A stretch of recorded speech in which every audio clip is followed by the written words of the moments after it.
कहाँ रखी है? ए भैया शर्ट देखा है? हमने देखे हैं। तुमको भी? हाँ। ये मम्मी, हाँ काय रे? जो कल आयरन की थी वाला शर्टवा कहाँ है? तो हम ढूंढे नहीं, चले यही पूछेला। जान देख लो कमरा में रखे हो। ठीक है। और सुन सुन, छाड़ के पहन दो शर्ट ला, ऐसे ध्यान पहन लेबे। ठीक है।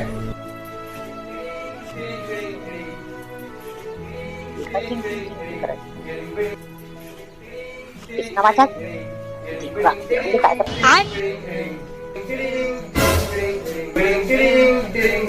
जदा ये भगवान कैसे पागल लड़का देखते हैं मोला। अरे रोगा, तुम्हाला शर्ट लायसेंस से झाड़ के पहने के हैं, फूक झाड़ करेली के हो। हाय भगवान कैसे पागल पागल देता दे।